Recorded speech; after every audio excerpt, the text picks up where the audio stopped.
what I'd first off, like to just talk about at this point is one of the initiatives that we have in the organization right now is a speaker series initiative to raise funds so that we have funds available to bring in speakers to talk about various issues that are related to the Sewickley Valley.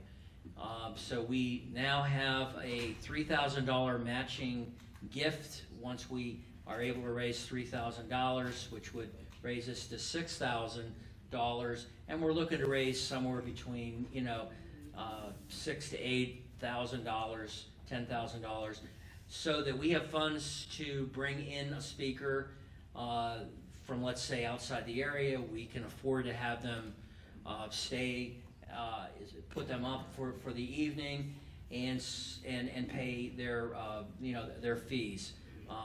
Like a lot of things in the world, things have changed, and one of those is to get good speakers.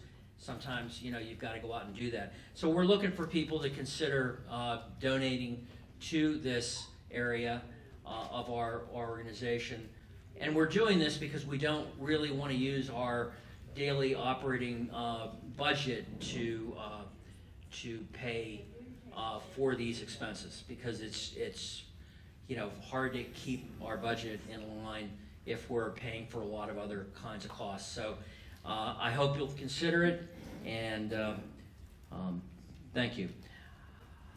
What I'd like to do now is tell you that we're very pleased to talk about the story of Valley Care Association of Sewickley, aging with comfort and dignity, and founded in 1978. I think it's really another great story of our community coming together, and so I want to celebrate it. And I think, again, it's a good example, because 84, we're 38 years now out from 84 in the initial thinking and vision around an organization, that it shows you that you don't have to be 100 years old to form an organization, or 50, but organizations could be founded today. So there's always an opportunity to engage in an area that you feel there's a need, and I think this is a great one that everyone came together in the community to do. And then I would also like to add one other thing, is that one of the founding members of this organization is Gwen Ogle, and she recently passed away, but I'm really happy to let you know that her son Richard and his wife Marilyn came in from Somerset, and they are here for the talk today. And Gwen was very active, very engaged, involved on the getting funding out of Pennsylvania, as well as serving on the board. So most appreciated. They're right over here, so please give them a round of applause, and feel free to give them a talk. So yes. We have another living member, and that's Barbara Wasco, who is also a resident here. That's it, Barbara. Yes, I was just talking to Barbara. So over there in the corner, please say hello to Barbara, and you have an opportunity to talk to her after we have her talk. So again, thank you very much, and I'm now going to have you talk with Shelley, who's one of our board members, and she's got some great things to talk about. Thank you very much. All right, I'm going to switch the slide here one time, and are we on the house tour? There it is. All right, so hello everyone. It's so excited to see so many people here at this event tonight. I think we might have to come do these again up here sometime. Oh, you can't hear me. Okay, sorry. I just said it's so exciting to see so many of you here tonight. Thank you for joining us, and maybe we could come up here more often for some of our talks. It's wonderful. So anyways, tonight I just wanted to encourage you guys to check out the Sewickley House Tour, which is sponsored by Child Health. Has anyone been on the Sewickley House Tour sometime in the last 40 years? Raise of hands. All right, that's awesome. It's a really great event. I think the most special thing about this event is that it is a fundraiser, full fundraiser for Child Health, who gives a lot of money to children all over Western Pennsylvania. They just went through their round of giving, and it's beautiful and amazing to see the money that they raise and the lives that they really touch with children around Western Pennsylvania. So I would encourage you to come on the Sewickley House Tour this year. It's going to be May 3rd and 4th in Sewickley. You can go to childhealthassociation.org to order tickets, or you could just show up and buy tickets that day. It starts at the Faith House, which is the house right by the Presbyterian Church on Beaver, and check out the website for a little more information, but there's a little information there for you as well. So I hope you guys will come. I hope to see you there. Thank you.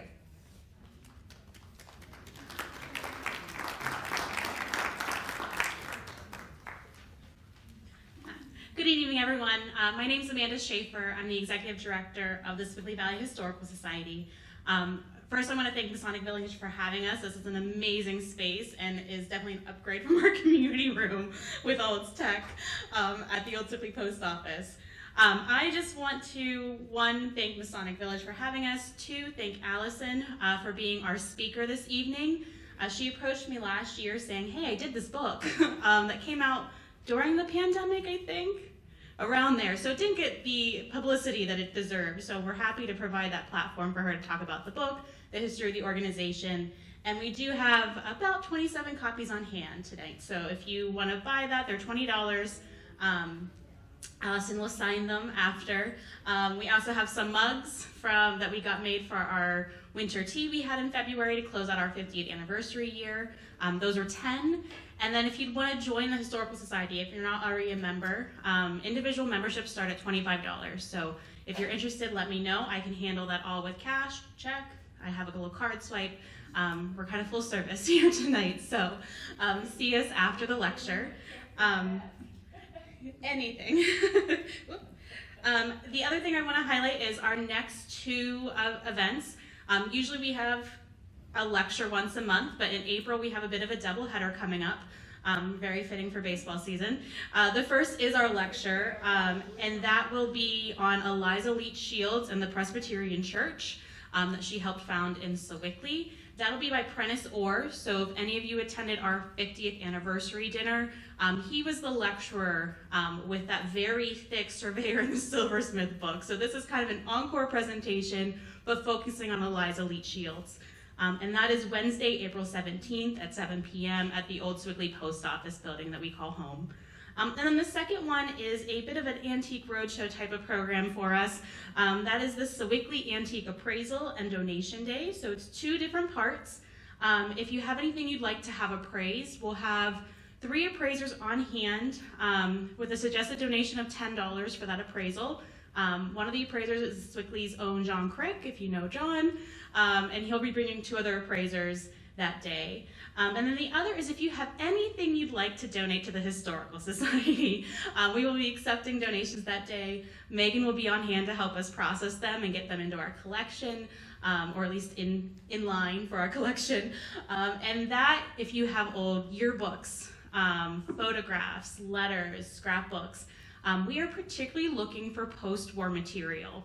As Marty mentioned, we've celebrated our 50th anniversary year in 2023, and our collection was very strong for that period before 1973.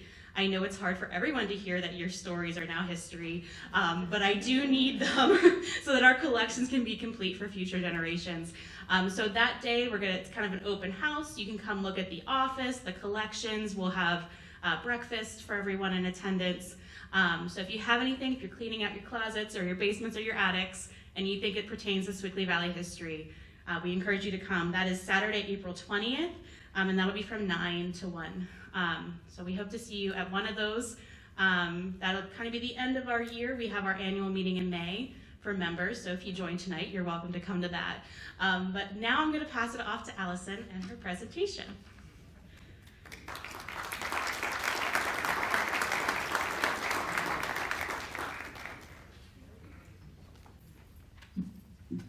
Thank you all for coming tonight. I'm excited to be able to share the Valley Care story with you. We have one other founding member in the room, and that would be David Nimick. Wave your hand, Dave. There we go. Yeah. There may be more, I'm not sure. I also want to introduce Janice Jelitek. She is my co-author on the history book. I'm going to make her stand up and wave too. And after I get through telling you about Valley Care, I'll tell you a little bit about the process of writing the book, which was interesting in itself. I'm supposed to stand close to the mic. How's that? Better? Good. Okay. So, I get to do this myself. Okey-dokey. There we go. True or false? Start with a little quiz. The Valley Care Association was started by 5 community groups in 1978. It operated a nursing home in Aleppo Township. It raised funds through antique fairs and car shows. And it dissolved after the nursing home was sold to become Masonic Village. What do you think? All are true except number 4. Valley Care started 47 years ago and continues today. And I will tell you all about it. As far as Sewickley's history goes, Valley Care is a fairly recent chapter. As Marty was saying, that there are things which are continuing today and organizations which started, which doesn't feel like a long time ago to us. I was graduating college in 1978, so it seems like a long time ago to me. It was established when operations involved carbon paper and answering machines, and minutes were distributed via the US mail. So keep in mind, they got all this done without email, without websites. It's a time when you probably lived through, because you may have had a family member at the Valley Care Nursing Home or Adult Daycare Center. Perhaps you were a donor, a member of the auxiliary, or certainly attended one of the great shows, antique fair shows and car shows down in Sewickley. It's that kind of community support which made Valley Care what it became and is today. As Janice and I researched Valley Care's history, we found 3 recurring themes. This was a time of community activism. In 1977, grassroots projects like Save the Sewickley Bridge. Remember that one? Yeah. Like the bridge project, Valley Care showed what could happen when people stepped up, worked together, and didn't take no for an answer. Second, you'll see that the Valley Care boards insisted on staying true to their original vision and mission, even when it wasn't popular. It was always about services for the elderly in our community, even when that vision was affected by changes in society. Third, you'll see that Valley Care relied on expert research, time and time again, to fulfill that vision, make decisions, and move forward. We were community members who cared about the welfare of others. It was just people helping people, with Valley Care as the connecting thread. I'll break down tonight's talk into 3 sections, starting with the nursing home, then adult daycare, followed by how Valley Care supported and continues to support other community organizations. So it started with a very Kate over Mary Matt told me there were no services. We went to that. Okay. So Alice was executive secretary of Union Aid, so she met with other organizations to find care for services for people like her husband. She stayed involved and became vice president of Valley Care. Sadly, the opening of the nursing home was too late for her husband, and she was unable to get care for him until she went to the VA in Aspinwall. Mary Matthew first started working for Valley Care. Hopefully you'll be able to hear me. So, the first 3 organizations were the Union Aid Society, the Sewickley Valley Ministerium Association, which had a committee for older adults, and Friendship House, which was a residential home for elderly ladies. In short time, they were joined by Sewickley Valley Hospital and the Senior Citizens Club of Sewickley.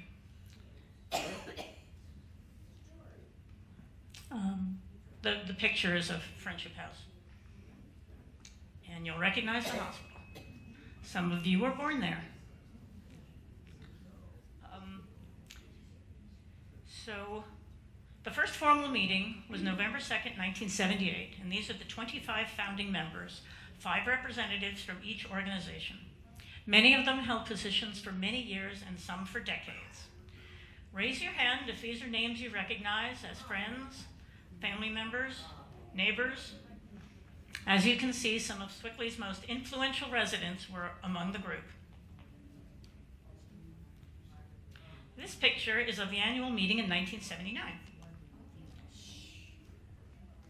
They were all dressed up, suits and ties. The other photos you'll probably also recognize. Gloria Berry was publicity and marketing director for Valley Care with many years, and she's standing with Marvin Wadeen, who was an executive at Sewickley Valley Hospital. He served on the Valley Care board for 30 years and was president for 3 years and was one of the first residents of Masonic Village. The top photo is philanthropist G. Whitney Snyder.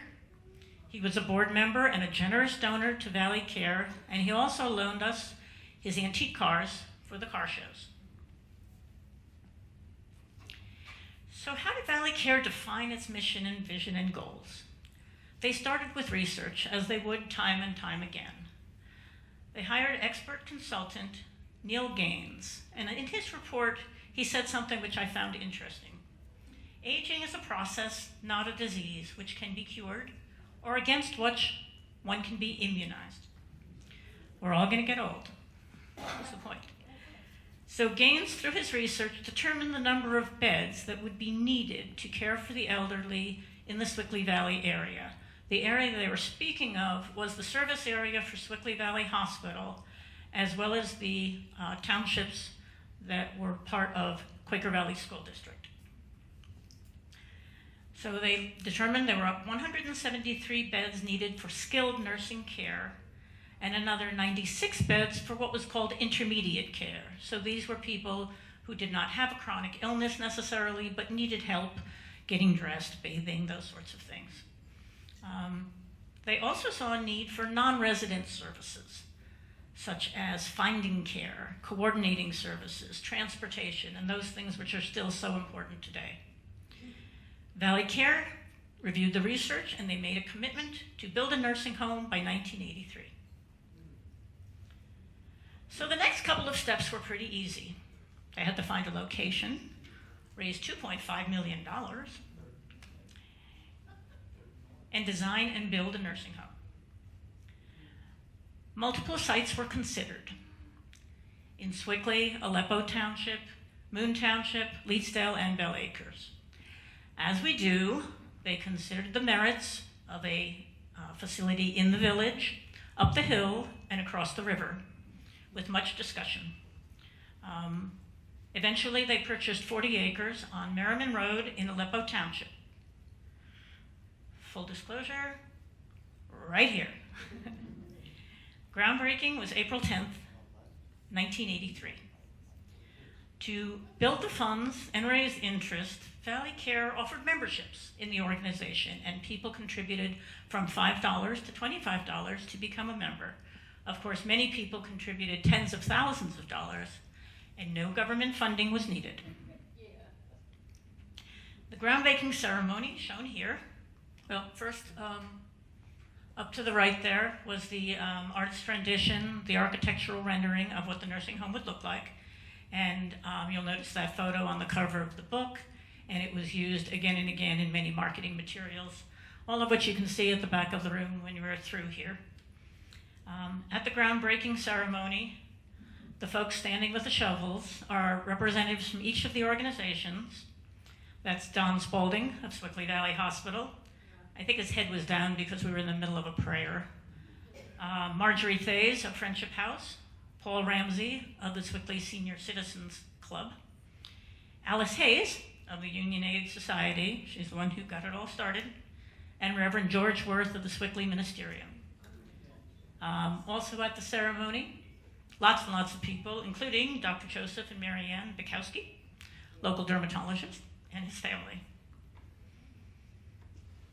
So about a year later, construction was completed, and there was an open house on March 11th, 1984. It was attended by 600 people. The nursing home opened with 120 beds on 7 acres the next day.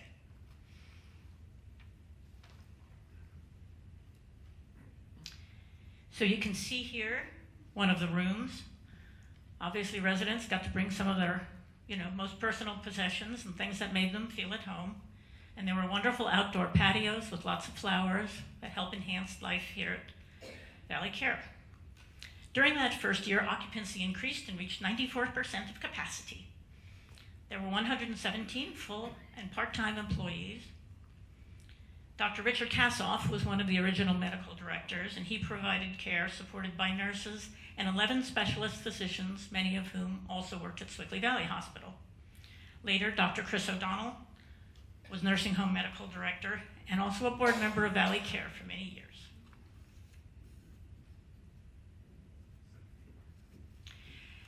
So Valley Care Nursing Home offered the variety of services that we expect in a nursing home. Skilled nursing care for both short-term rehabilitation and long-term chronic conditions, and intermediate nursing care.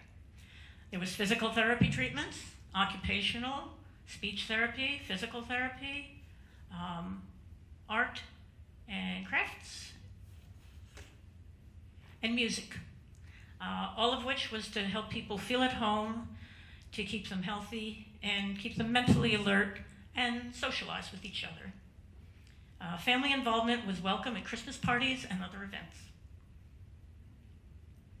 So I've got a letter here from a family member, which I want to read to you.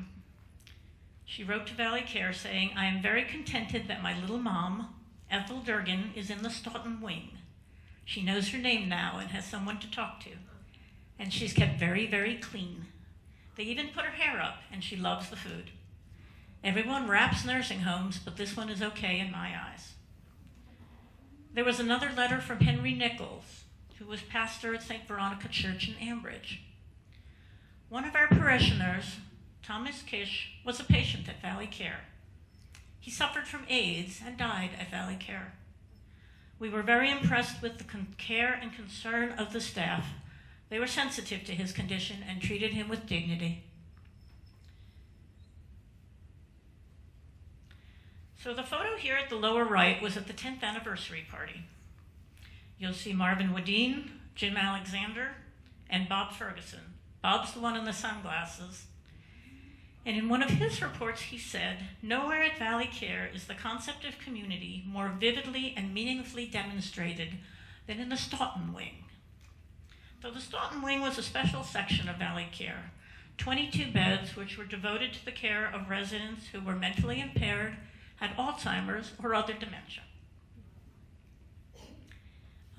The name was in recognition of a generous contribution from the Stoughton Farm Foundation, same organization which gave money for Stoughton Clinic at Sewickley Valley Hospital. To put this into context, in 1980, Alzheimer's disease affected 300,000 Americans who lived in nursing homes, but only about 100 of the nursing homes had facilities specifically for this population. And Valley Care was one of them. In the Stoughton wing, nurses, therapists, even housekeeping and maintenance staff were trained in the specific needs of the mentally disabled. They were trained by psychiatric teams from Sewickley Valley Hospital. The staff provided 5 hours of direct care nursing a day, which was above the standard required by the state. So in Stoughton, things were a little different. The residents' rooms were decorated with their own furniture, stuffed animals, and other things which helped them feel at home and feel grounded. Rocking chairs help patients relax. There was space for people to walk around safely, including a fenced-in outdoor area with edible plants, just in case. There was music and art therapy, exercise, word search games, flashcards, puzzles, all to help people maintain and redevelop their mental abilities.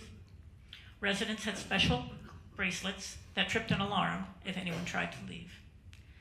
When I interviewed Mary Matthews, she told me, "We were on the cutting edge in Alzheimer's care.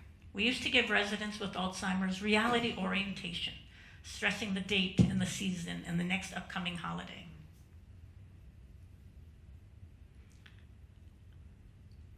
This helped ground them in reality. This was mandated by the state. Years later, the philosophy was to for caregivers to meet the patients where they were, on their level, in their own reality. And that's generally how it happens today. So what made Valley Care special? Some of it had to do with leadership, and here's what some of the leaders have to say. Bets Moore, also known as the heart and soul of Valley Care, was executive director from 1981 to 1986. She said, "I feel the pastoral setting of Valley Care Nursing Home is conducive to the residents' recovery. We don't use the word patient here. We use the word resident. When someone is staying at Valley Care, we want them to feel it is their home." Diane Martinez was a nursing home administrator from 1988 to 1992. She is in the middle there. She used to say, "We went to grandmother's house for the holiday dinner." She was the official hostess then, and she still is here at Valley Care. When I see family members interacting with the residents, it gives me such good feelings. Reverend Bruce Bryce, chaplain of Sewickley Valley Hospital, also met the spiritual needs of the Valley Care residents. He said, "I am here to serve the residents, not to lead them. It's my job to release the internal feelings about their individual concepts of God by using their lifelong religious teachings and customs, the ones they have had for 7, 8, or 9 decades. Dan Brooks, current Valley Care Endowment Board member, told me this was a Cadillac operation that was being supported by a bicycle revenue stream. Having the Residence Council, comprehensive dementia services, family support groups, special events, holiday dinners, all spoke of the idealism and compassion that prevailed and allowed the original mission to flow into the care and life of every resident and family. We were very proud of the nursing home. Now I can't talk. Pardon? He is here tonight. He is here tonight. Dan, hand up for Dan. Yay.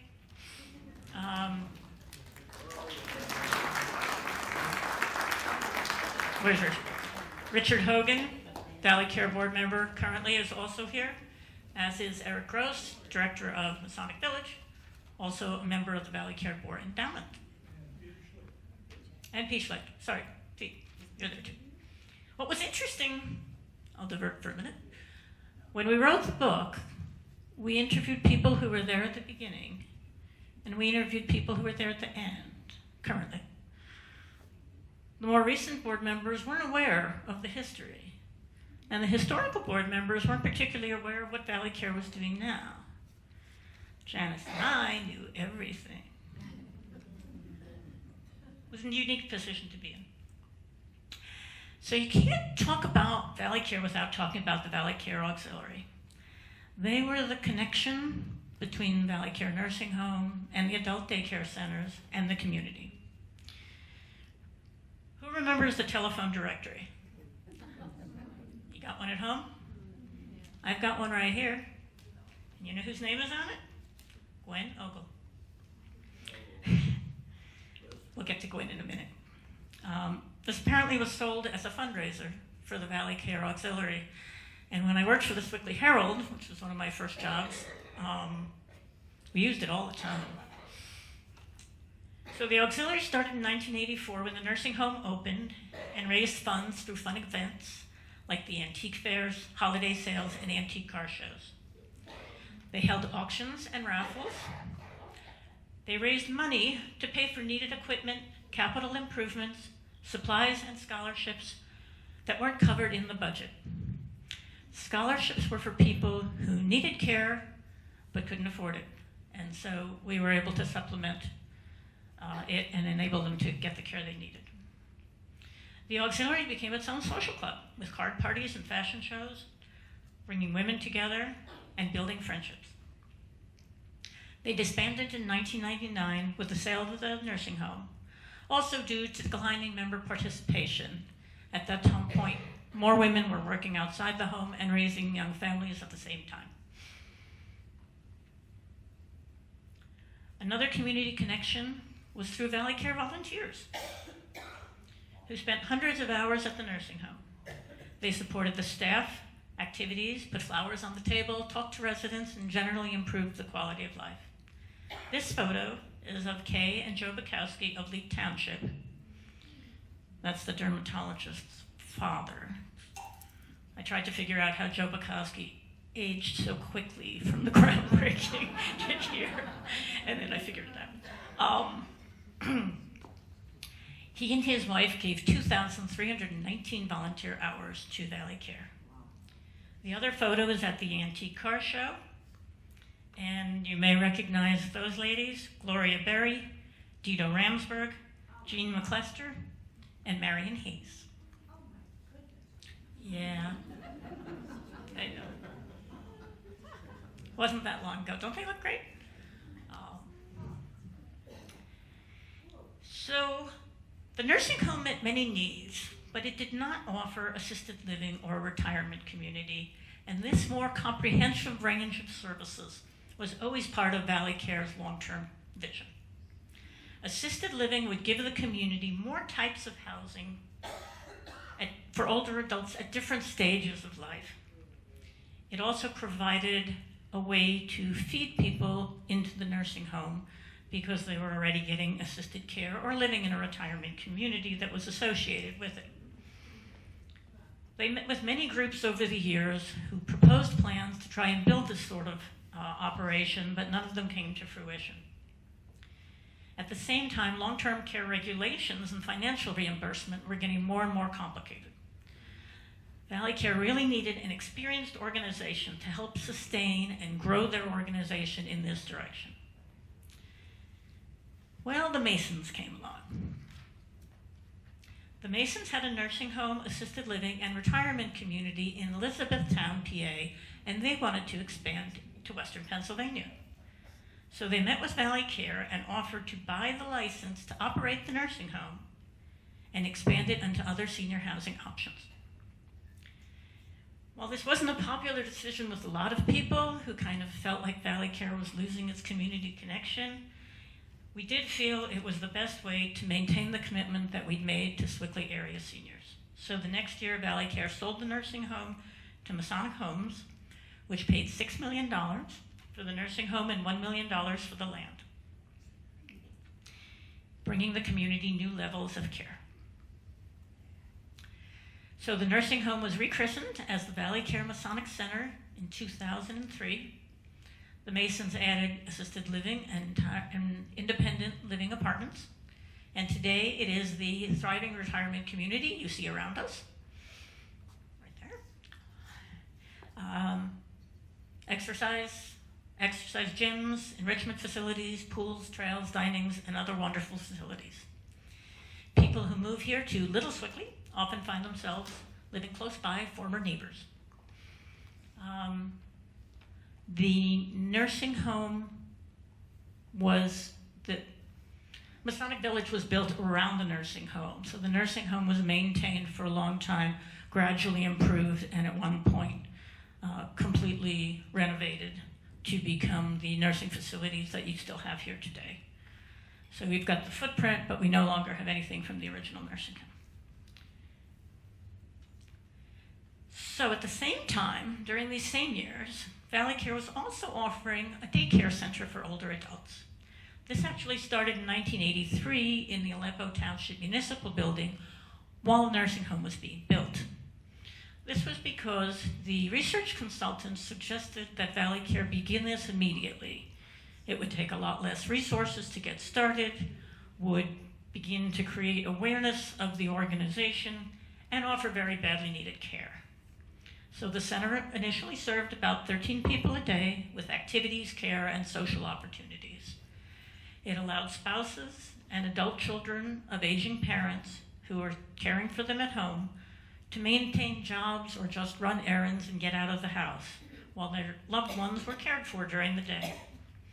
Having adult daycare could also help somebody put off needing to place somebody in a nursing home before they were actually ready. Janice Pritchard was the first adult daycare services director. That photo is from 1983, 1984, and she's pictured here with Valley Care board member Jane King. Jane's on the left. The other photo is of Gwen Ogle, Valley Care Auxiliary board member and Valley Care board member. She's at the Talbot's Dress Shop in Sewickley. This was a promotional photo from the Sewickley Herald for an auxiliary fashion show. When I interviewed Gwen about her experiences with Valley Care, she told me that when her husband got dementia, she enrolled him in adult daycare, and here's what she said. Because my husband Jer was busy all day, I had time to run our business. Without Valley Care, I couldn't have done it. With him, we could stay together at home for another 1.5 years until I placed him in a nursing home. She also told me socialization is so important. People need to be stimulated from when they are born until the time they die. Age has nothing to do with it. It's a necessary part of living. Adult daycare offered, similarly to the nursing home, games, crafts, baking, music therapy, pet therapy. That's a very large dog that someone is using as an ottoman. The Valley Care staff also offered lunch, snacks, administered medications, offered podiatry, and hairstyling. When she was interviewed, the director, Janice Pritchard, said, "Most of the people I have now are parents being cared for by their children who are already retired. It's the second generation of retired people." In 1989, the adult daycare moved out of the Aleppo Municipal Building to the former Divine Redeemer School in Ambridge. This allowed it to better serve people from both Beaver County and Allegheny County. And after the nursing home was sold, Valley Care had enough money to design and build their own facility down the street on Maplewood Avenue. Right at that spot where they dragged everybody out for a publicity shot. It opened in March 15th, 2001. Here's the interior of the new building, cheerful colors, lots of room, and a spacious kitchen. One daycare client, a woman named Helen, her daughter, Patty, wrote a letter and said, "I am grateful there is a place where my mother can enjoy activities and friends. Adult day services are good for the person and good for the family. If you are with your family member 24 hours a day, you have no life. This is the best thing for both of us. When she comes home at the end of the day, Mom is happy." The new Ambridge facility also included a raised garden, which allowed people to reach it and tend the plants without having to get down on their knees, and more importantly, get up again. We've all been there. In 2009, Valley Care opened their second adult daycare services in Moon Township, which was called Charrington. Charrington operated for 10 years, but often at less than capacity. Over the years with the adult daycare centers, Valley Care wrestled with the issues of transportation, reimbursement, and marketing. It was supported by the Beaver County Office on Aging and also by the Allegheny County Services for the Elderly. After a while, unable to continue operating at a deficit, Valley Care transferred management of the operation to Lutheran Senior Life in 2013. Eric Gross, Executive Director of Masonic Village, was then Valley Care Board President, and he explained it this way. Valley Care needed to partner with someone to keep this venture alive. Lutheran Senior Life had a stake in keeping people out of the nursing homes and could help adult day services with transportation, employees, clients, and office space. Valley Care continued to support it by making payments to Lutheran Senior Life to support the daycare. Over 10 years, they gave more than $2 million in funding. Due to low enrollment, rising costs, and low reimbursements, Lutheran Senior Life closed the center in Ambridge just last year, shifting its services to other facilities. So we had the nursing home, no longer had the nursing home. We no longer had adult daycare services. The third way that Valley Care continued its mission was to provide grant money to other community organizations that serve the elderly. So as you can see, we are circling back to the theme of supporting other grassroots efforts and community groups coming together. With the proceeds of the nursing home, they felt compelled to continue their mission of serving the elderly, and this was a great way to do it. They formed a grants committee to seek projects that matched and fulfilled Valley Care's mission. There were over 100 organizations, I think, which benefited from these funds over the years. These are just a few of them. Home Safe Home, Faith in Action, which was run by the Sewickley Valley YMCA, Meals on Wheels, the Union Aid Society, certain programs of Sewickley Valley Hospital, and Crisis Center North. The first year they awarded $100,000 in grants and eventually gave out over $300,000. Grant making continued for 3 years until it was no longer possible due to the recession and some financial losses in ValleyCare's portfolio. But I would like to tell you a little bit more about one program, Home Safe Home, because it's an interesting and really simple idea. It was started in 1997 by John Seitz to provide safety inspections and repairs that would enable the elderly to be safe in their own homes. He was quoted as saying, "People aged 65 die more from falling, often in their own home, than from fires and car accidents combined." So Home Safe Home provided free home inspections and evaluations to identify safety hazards and also educate people about staying safe at home. They made additions and repairs, all of which were done by volunteers, adding features like ramps and handrails and bathroom supports. They also recommended more serious repairs when they were needed. One grateful client, after having a ramp installed by Home Safe Home, wrote a letter and said thank you and thanked the Valley Care Association so much for the ramp. "I am so thankful that I can now come out whenever I want. My family loves it because it's taken a load off of them." Valley Care provided its first $30,000 grant, 3-year grant to Home Safe Home in 2000, and in 2004, Home Safe Home became a Valley Care Association program. During those 9 years, it served 16,000 seniors, doing about 600 projects a year. In 2013, it also became part of Lutheran Senior Life under the Visiting Nurses Association.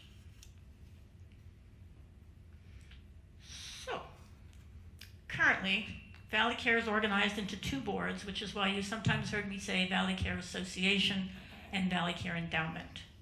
The Valley Care Endowment was created to hold and manage investments and distribute endowment funds for the benefit of Valley Care. In 2017, Valley Care decided they needed to take a fresh look at its future purpose. Since it was no longer running a nursing home or adult daycare, they decided to research their own history to see if lessons from its past could guide the way forward. That's where Janice and I came in. This look at their history revealed the ongoing success in basing major initiatives on expert research. So they took that lesson from the past and applied it to the future.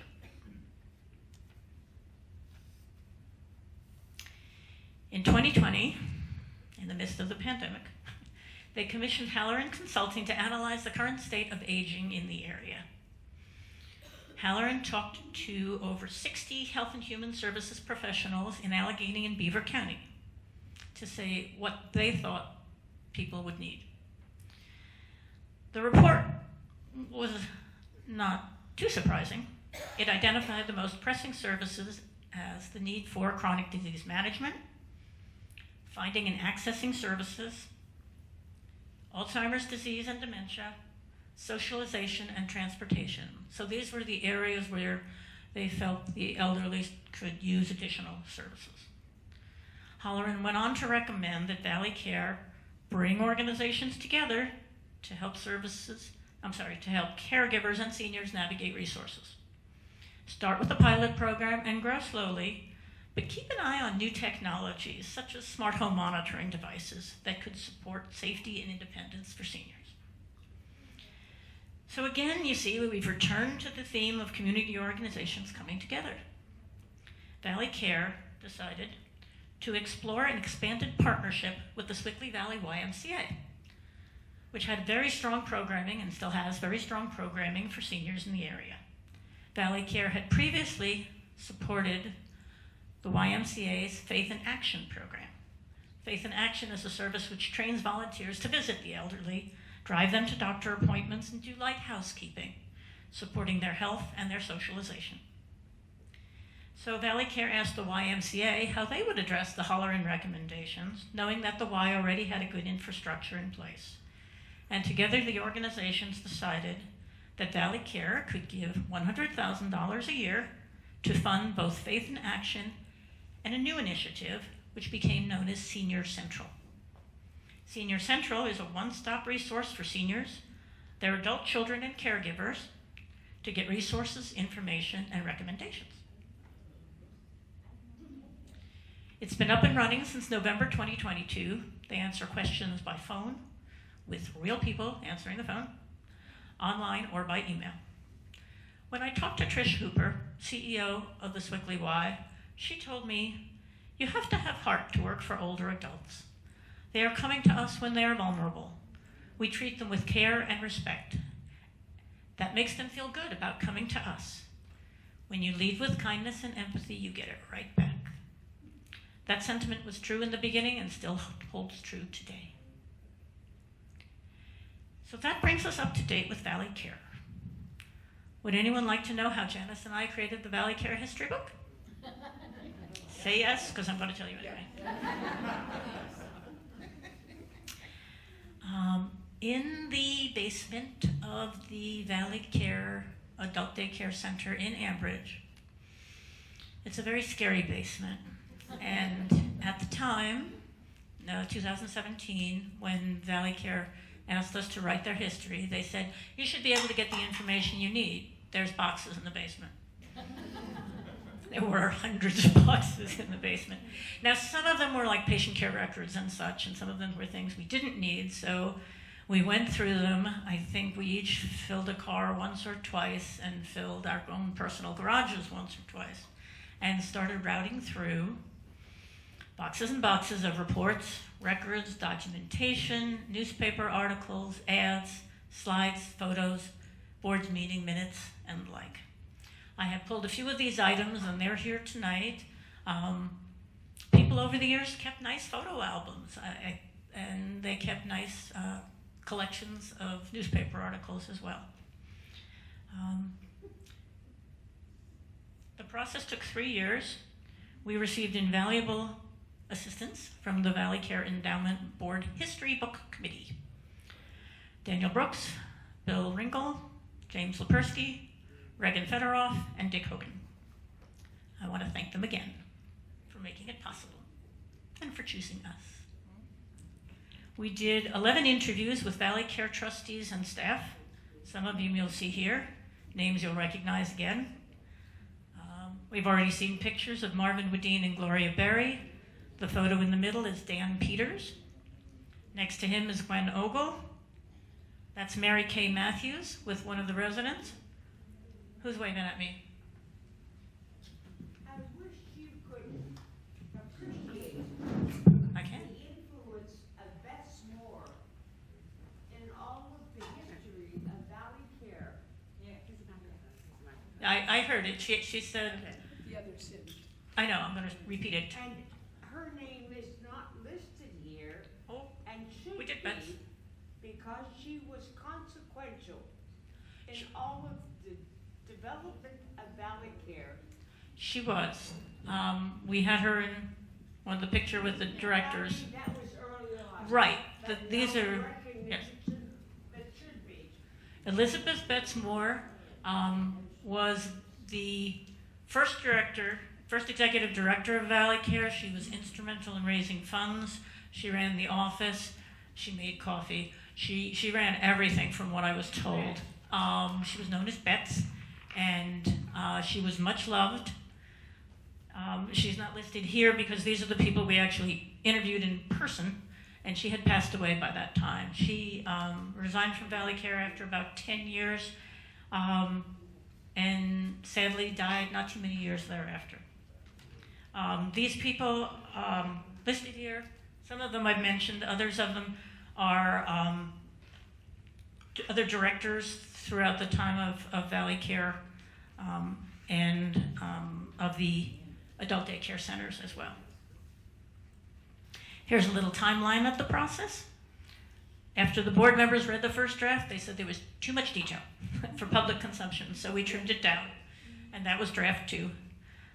We arranged to have it published by the History Press, and their editors helped us get it into final shape. Valley Care Association of Sewickley, Aging with Comfort and Dignity, was published by the History Press January 13th, 2020. It is available for purchase through the Sewickley Valley Historical Society and online through the History Press.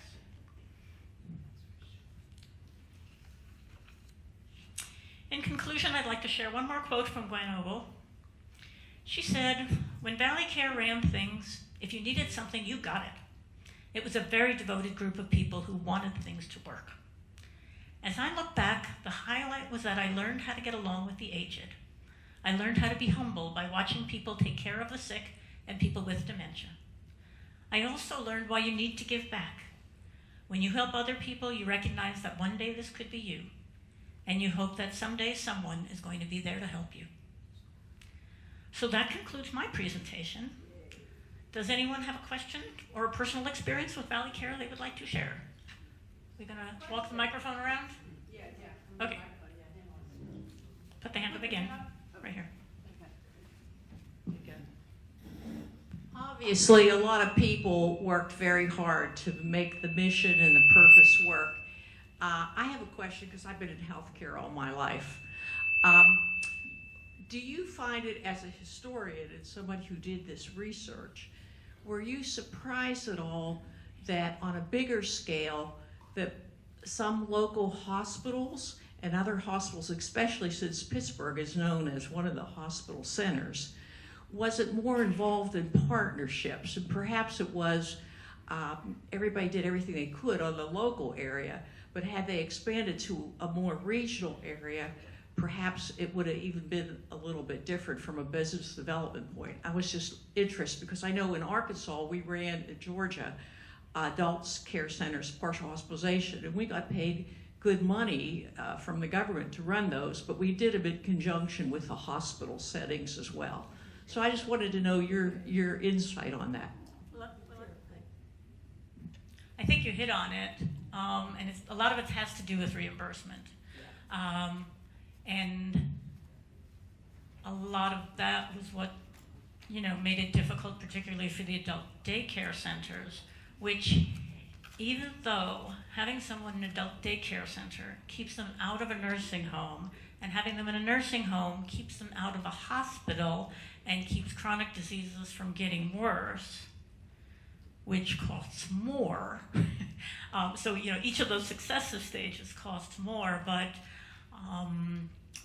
government and Medicare in their infinite wisdom doesn't always see it that way. I mean, I think these days we're looking a lot more at preventive care.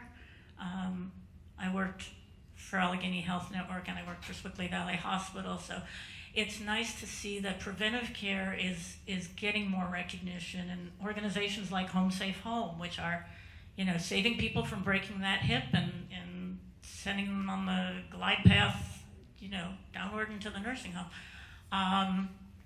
We're starting to see more of that now. The other thing which we're seeing more of now is aging at home. And I'm of two minds about this. I mean, everybody wants to stay in their home. They don't want to leave their home. But if their home is in California and their children are in Pennsylvania, as they continue to age, it becomes more difficult. And that's why, many of you here may have ended up here. Because your children was looking for a facility which would enable them to, be close to you and be there when they needed you. More services aging at home now. You're bringing in physical therapists and caregivers and people to check on your vital signs and make sure you're dressed. But I think it was Gwen, again, when we talked about this, she said, aging at home is fine, but that person comes in and they make sure you're up and dressed and showered, and then they go away. And then, they've left you a sandwich for lunch.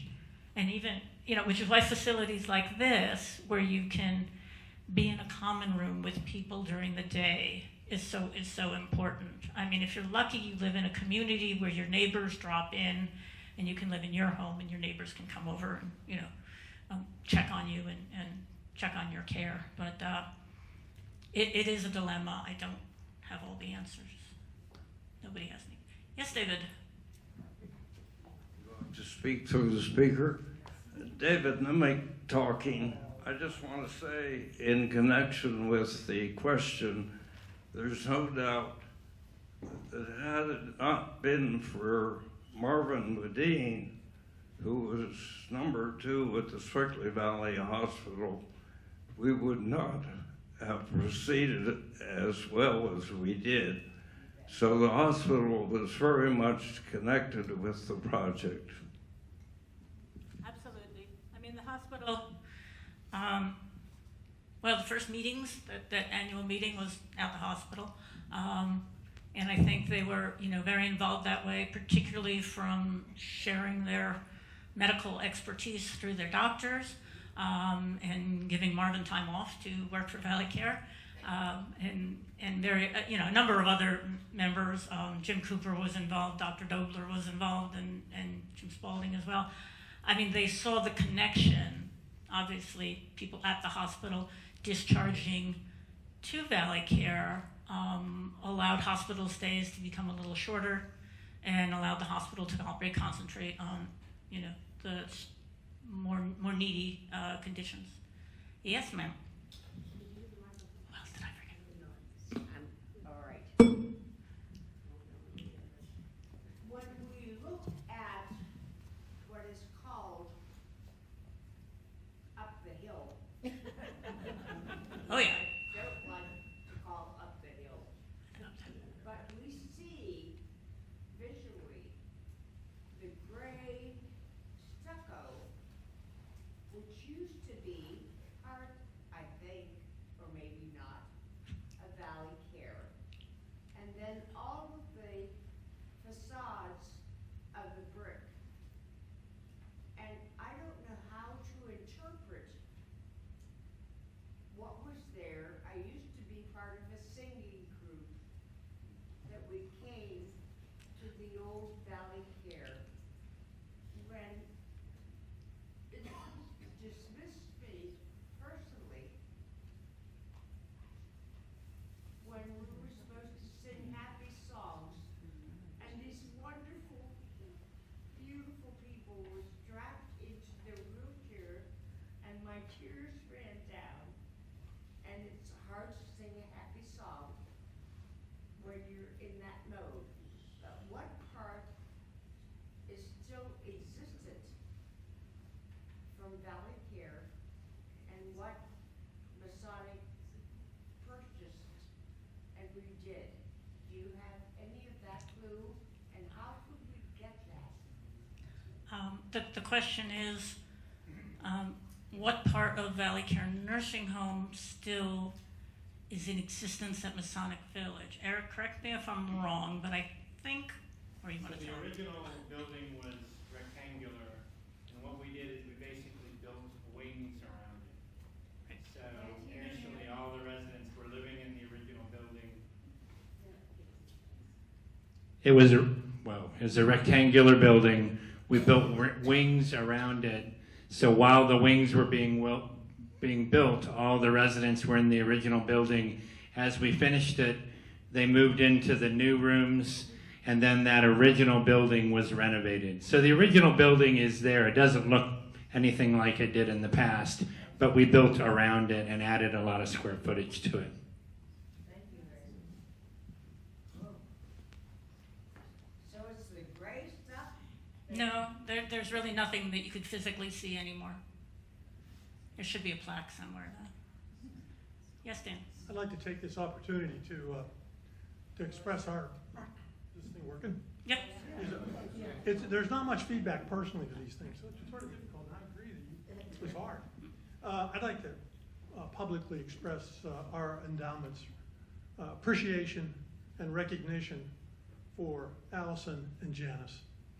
They took this project on in 2020, took and spent a lot of time in the basement in Maplewood Avenue in Ambridge and organized all that. And furthermore, if you read the monograph, and I urge you to do it, it's a wonderful story of a community in action.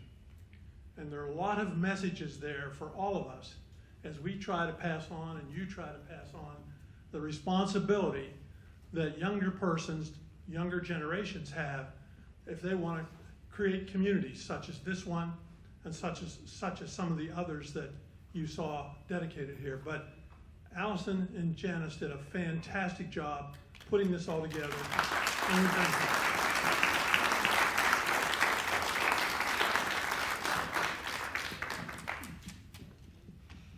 Anybody else have a relative, family member who is in the nursing home? Yeah? I'd like to point out that we have some original residents who were here when this building was built. Right there. We've been here 21 years. Excellent. Founding members. Me too.